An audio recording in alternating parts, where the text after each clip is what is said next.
You came into the role of Minister of Public Safety after the fall of 2021 election, is that correct? Correct.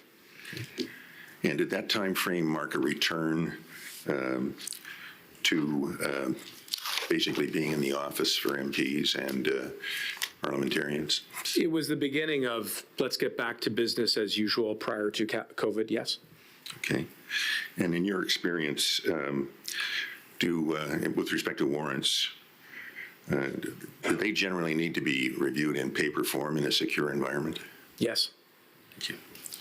Now, throughout this inquiry, we've heard concerns about our elections and electoral processes, trust in parliamentarians, our ability to address and counter foreign interference, and concerns about our democracy in general.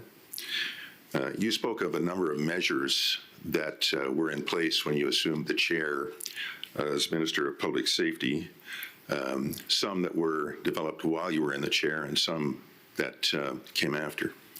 And I didn't remember all of them, but I did note the Plan to Protect Democracy, the Panel of Five, the Site Task Force, Threat Reduction Measures, Bill C-76, and up to Bill C-70. Now, we have heard from a witness previously in this inquiry that under this government, Canada has been allowed to become a playground for foreign interference. What do you say to that allegation?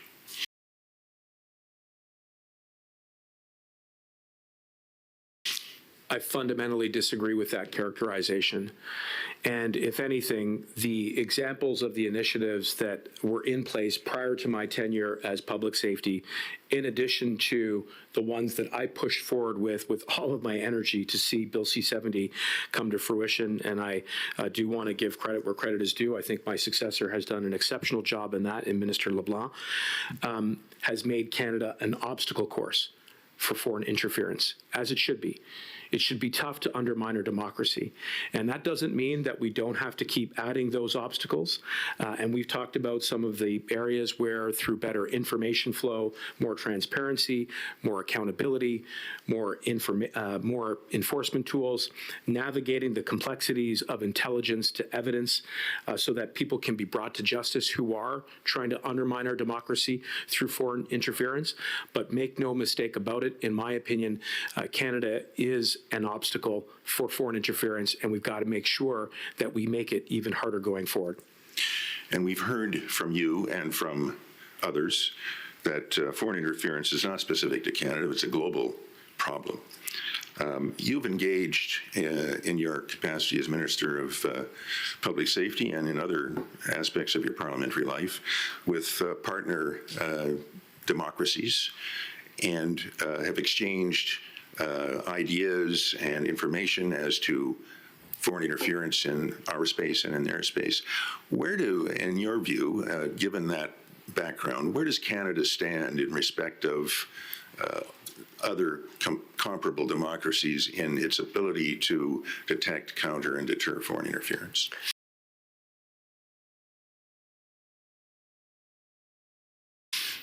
I'm confident, Your Honor, that Canada is doing everything in its capacity to meet the challenges of foreign interference as they rapidly evolve.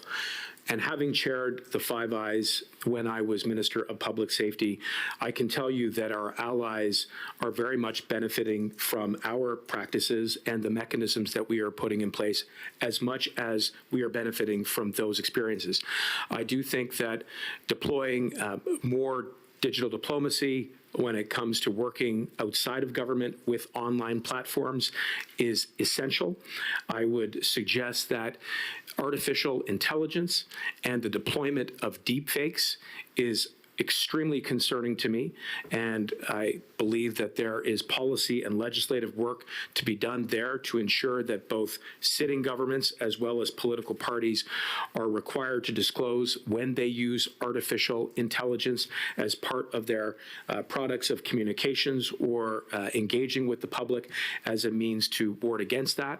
I do think that We have to be sure that Elections Canada has all of the tools that it needs to go after people who would attempt to undermine the process of electing our members of parliament.